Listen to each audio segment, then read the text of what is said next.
ஓசியா அதிகாரம் 13. எப்பிராயிம் பேசினபோது நடுக்கமுண்டாயிற்று. அவன் இஸ்ரவேலிலே மேன்மை பெற்றான். அவன் பாகால் விஷயத்தில் குற்றம் செய்து மடிந்து போனான். இப்போதும் அவர்கள் அதிகமாய் பாவம் செய்து தங்கள் வெள்ளியினால் வார்ப்பித்த சுரூபங்களையும் தங்கள் புத்திக்கேற்க விக்கிரகங்களையும் தங்களுக்கு உண்டு பண்ணுகிறார்கள். இவைகளெல்லாம் தட்டாருடைய வேலை. மனுஷரில் பலி இடுகிறவர்கள் கன்று குட்டிகளை முத்தமிடலாம் என்று இவைகளை குறித்து சொல்லுகிறார்கள். ஆகையால் அவர்கள் காலையில் காணும் மேகத்தைப் போலவும் விடியற் காலையில் ஒளிந்து போகிற பனியைப் போலவும் பெருங்காற்று களத்திலிருந்து பறக்கடிக்கிற பதரைப் போலவும் புகைக்கூண்டில் ஏறிப்போகிற புகையைப் போலவும் இருப்பார்கள்.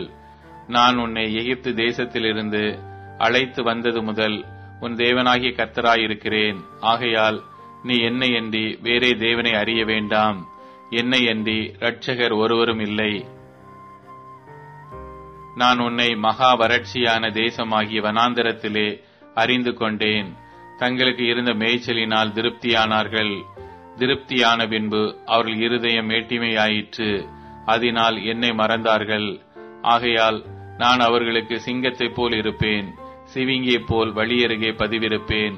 குட்டிகளை பறி கொடுத்த கரடியைப் போல நான் அவர்களை எதிர்த்து அவர்கள் ஈரர் குலையை கிழித்து அவர்களை அங்கே சிங்கம் பட்சிக்கிறது போல பட்சித்து போடுவேன்.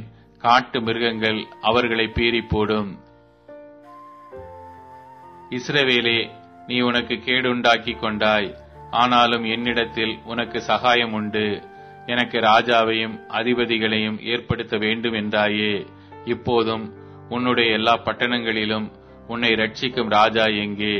உன் நியாயாதிபதிகள் எங்கே? நான் கோபத்திலே உனக்கு ராஜாவை கொடுத்தேன், என் உக்கிரத்திலே அவனை எடுத்துக்கொண்டேன். எப்பிராயீமின் அக்கிரமம் கட்டி வைத்திருக்கிறது, அவன் பாவம் பத்திரப்படுத்தப்பட்டிருக்கிறது. பிரசவ ஸ்திரீயின் வேதனை அவனுக்கு வரும். அவன் விவேகமில்லாத பிள்ளை, பேறு காலம் மட்டும் அவன் நிற்கவில்லை. அவர்களை நான் பாதாளத்தின் வல்லமைக்கு நீங்களாக்கி மீட்பேன். அவர்களை மரணத்துக்கு நீங்களாக்கி விடுவிப்பேன். மரணமே, உன் வாதைகள் எங்கே? பாதாளமே, உன் சங்காரம் எங்கே? மனம் மாறுதல் என் கண்களுக்கு மறைவானதாயிருக்கும். இவன் சகோதரருக்குள்ளே ஜனம் பெருத்தவனாயிருந்தாலும் கர்த்தருடைய காற்றாகி கீழ்காற்று வனாந்தரத்திலிருந்து எழும்பி வரும். அதனால் அவனுடைய ஊற்றுகள் வற்றி போகும், அவனுடைய துறவு சுவரி போகும்.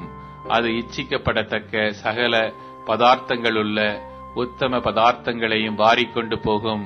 சமாரியா தன் தேவனுக்கு விரோதமாக கலகம் பண்ணினபடியால் குற்றம் சுமத்தப்பட்டதாயிருக்கும். அவர்கள் பட்டயத்தால் விழுவார்கள். அவர்களுடைய குழந்தைகள் மோதி அடிக்கப்படும். அவர்களுடைய கற்பவதிகள் கீறப்பட்டு போவார்கள்.